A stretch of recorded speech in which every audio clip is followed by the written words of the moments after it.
জুলাইয়ের গণরায় বাস্তবায়ন, গণভোটের গণরায় বাস্তবায়ন শীর্ষক আজকের এই সেমিনারে আমি শ্রদ্ধাভরে স্মরণ করছি।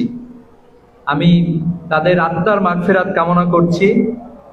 ইসলামী ছাত্র শিবিরের কর্মী যারা জুলাই আন্দোলনে, জুলাই বিপ্লবে নারায়ণগঞ্জ, চিটাগাং রোড সহ বিভিন্ন জায়গায় যারা জীবন দিয়েছিল, আল্লাহ তাদেরকে শহীদের মর্যাদা দান করুন।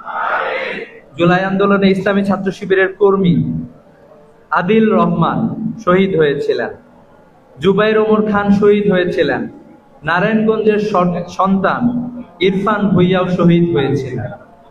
আমরা জানি জুলাইয়ের আগে আমরা কোন বাংলাদেশে ছিলাম। আমরা এমন এক বাংলাদেশে ছিলাম যেই বাংলাদেশে মানুষের কোনো মানবাধিকার ছিল না, যেই বাংলাদেশে মানুষের সম্পদের কোনো নিরাপত্তা ছিল না। আমরা দেখেছি ব্যাংক লুট হতে, আমরা দেখেছি ঋণ খেলাপি মানুষদেরকে ব্যাংক লুট করতে, আমরা দেখেছি আমাদের যারা তরুণরা, যে সকল তরুণরা সরকারের বিরুদ্ধে কথা বলেছিল তাদেরকে গুম করা হয়েছে, তাদেরকে খুন করা হয়েছে। ইসলামী ছাত্র শিবিরের অনেক সদস্য ভাইকে গুম করা হয়েছে, অসংখ্য শহীদ করা হয়েছে, শতাধিক শিক্ষার্থীকে জীবন দিতে হয়েছে। জুলাই বিপ্লবের আগেও আমরা ভেবেছিলাম যে আমরা একটি নতুন বাংলাদেশ পাব, যে বাংলাদেশের জন্য আমরা আমাদের কার্যক্রম শুরু করেছিলাম, যে বাংলাদেশের জন্য আমরা ভেবেছিলাম, আমরা রাস্তায় নেমেছিলাম। আমাদের শহীদদের, এক একজন শহীদের লেখাগুলো আপনারা একটু পড়েন, শহীদদের কি চেতনা ছিল। শহীদ আনাসের চিঠিটা একটু পড়েন।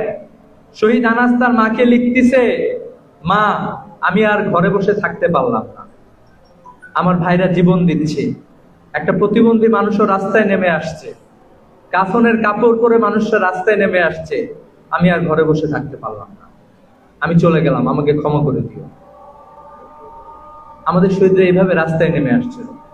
শহীদ আবু সাইদ সবার সামনে বুক পেতে দিয়েছিল। আমরা কি কোন স্বার্থের জন্য আমাদের জীবন দিয়েছিলাম? বরং আমরা চেয়েছিলাম একটা পরিবর্তন। সেই পরিবর্তনটাকে আমরা পেয়েছি। একটি গণতান্ত্রিক ভাবে একটি নির্বাচন হয়েছে, একটি সরকার ক্ষমতায় এসেছে। অতীতের ফ্যাসিবাদী সরকার যেভাবে চাঁদাবাজি করত, এই সরকার কি এতটুকু কম চাঁদাবাজি করে? বরং আমরা দেখতে পাচ্ছি চাঁদাবাজির অভিনব কায়দা তারা নিয়ে এসেছে। কিভাবে চাঁদাবাজি করতেছে? এখন ওই ব্লক ভাগ করে করে রাস্তা সাদা কালি দিয়ে তারা নতুন ভাবে চাঁদাবাজি শুরু করেছে। আমরা দেখলাম বাংলাদেশ ব্যাংকে গভর্নর বসাইছে, সেটাও দলীয় বিবেচনায় বসানো হয়েছে।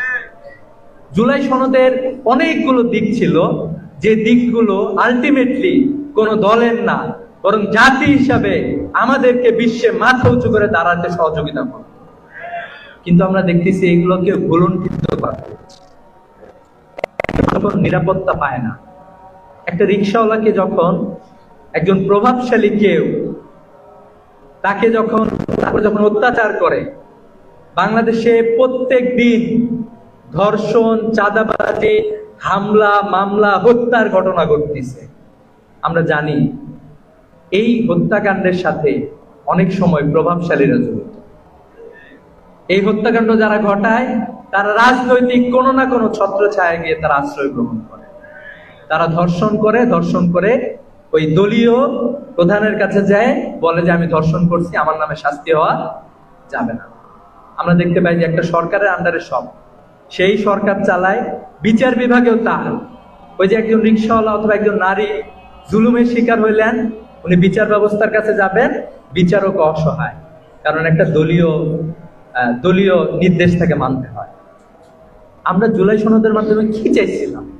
আমরা চাইছিলাম যে একটা মানবাধিকার কমিশন হোক, যে মানবাধিকার কমিশন সুন্দরভাবে ফাংশনও শুরু করেছিল।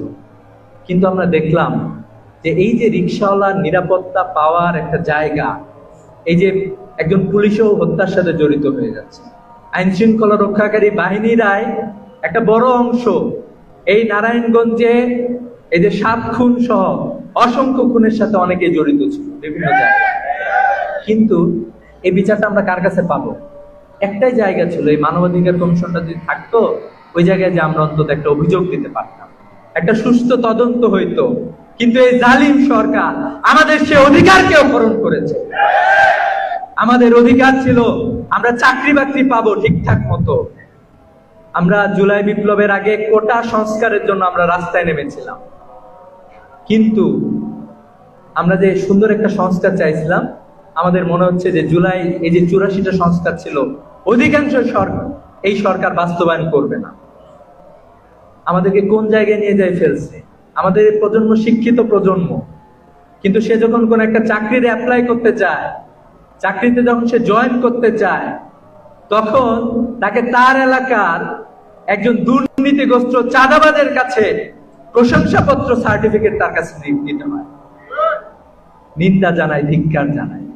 আপনারা আমাদেরকে আবারও পিছনের দিকে নিয়ে যাচ্ছেন, পিছনের দিকে নিয়ে যাওয়ার জন্য চিন্তা করতেছেন। আমরা তো এইগুলোর জন্য আমরা বলতে চাই যে আজকে এই যে মাননীয় প্রধানমন্ত্রী, আপনি প্রধানমন্ত্রী হয়েছেন জুলাই বিপ্লবে, আমরা রাস্তায় রক্ত দিয়েছেন বলেই আপনি প্রধানমন্ত্রী। আজকের স্বরাষ্ট্রমন্ত্রী বড় বড় কথা বলেন, আমরা রাস্তায় রক্ত দিয়েছি বলেই আপনারা দেশে এসেছেন এবং আপনারা স্বরাষ্ট্রমন্ত্রী হয়েছেন। কিন্তু আপনারা ক্ষমতায় এসে আপনারা সবকিছু ভুলে যাওয়ার ভান করতেছেন। এই জন্য আমি আপনাদেরকে উদাত্ত আহ্বান জানাতে চাই যে আপনারা তরুণদের পালস বুঝেন। এ তরুণ যেন তেন কোনো তরুণ না, এই তরুণ সেই তরুণ যারা অনেক অনেক অ্যাম্বিশাস। এই তরুণ সেই তরুণ যারা পুরো পৃথিবী দেখতে পারে, যারা কম্পেয়ার করতে পারে।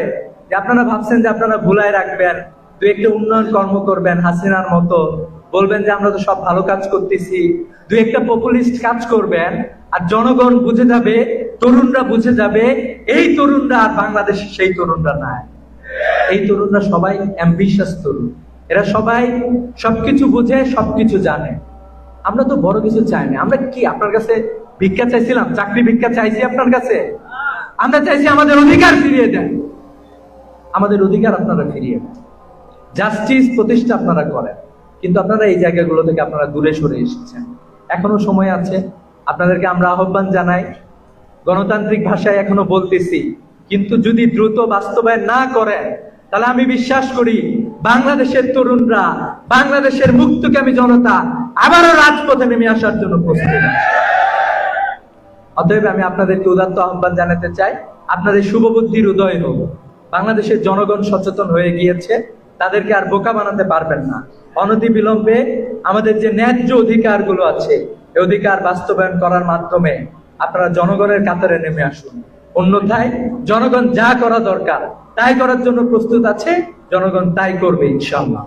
আসসালামু আলাইকুম ওয়া রাহমাতুল্লাহ।